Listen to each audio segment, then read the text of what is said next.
Bertie the bus was giving some visitors a tour of the island of Sodor. China. It was their last afternoon, and Edward was preparing to take them to meet Bill and Ben. He found it hard to start the heavy train. "Did you see him straining?" asked Henry. "Positively painful," remarked James. "Just pathetic," grunted Gordon. "He should give up and be preserved before it's too late." "Shut up," burst out Duck. "You're all jealous. Edward's better than any of you." "You're right, Duck," said Boko. "Edward's old, but he'll surprise us all." "I've done it, we're off! I've done it, we're off!" said Edward as he finally puffed out of the station.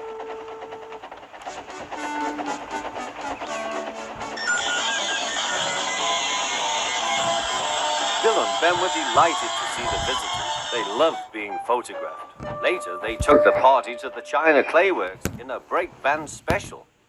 Wrong.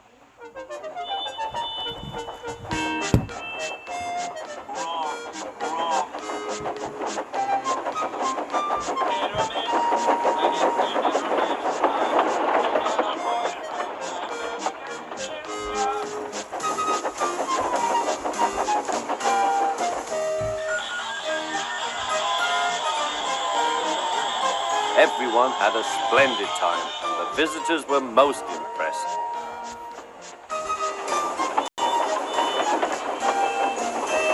Then Edward took... Why are we still here?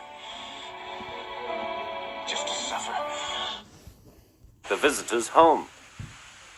Why are we still here? Just to suffer. On the way, the weather changed. Wind and rain buffeted Edward. His sanding gear failed, and his fireman rode in front, dropping sand on the rails by hand. Suddenly, Edward's wheels slipped fiercely. With a shrieking crack, something broke. The crew inspected the damage. Repairs took some time. "One of your crank pins broke." Just to suffer. But can you do this? "Edward," said his driver, "we've taken your side rods off. Now you're like an old-fashioned engine. Can you get these people home? They must start back tonight." "I'll try, sir," promised Edward. Edward puffed and pulled his hardest, but his wheels kept slipping and he could not start the heavy train. The passengers were anxious. Driver, fireman, and guard went along the train, making adjustments between the coaches. Nope. "We've loosened the couplings, Edward. Now..."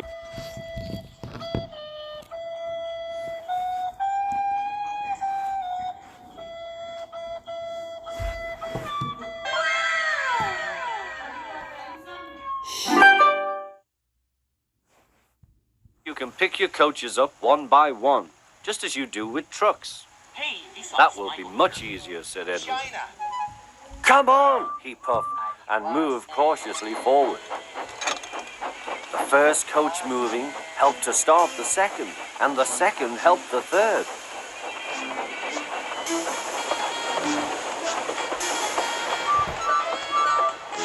"I've done it! I've done it!" puffed Edward. "Steady, boy," warned his driver. "Well done, boy. You've got them! You've got them!" And he listened happily to Edward's steady beat as he forged slowly but surely ahead. At last, battered, weary, but unbeaten, Edward steamed in. Henry was waiting for the visitors with the special train. "Peep, peep!" The fat controller angrily pointed to the clock, but excited passengers cheered and thanked Edward, his driver and fireman. Duck and Boko saw to it that Edward was left in peace. Gordon and James remained respectfully silent.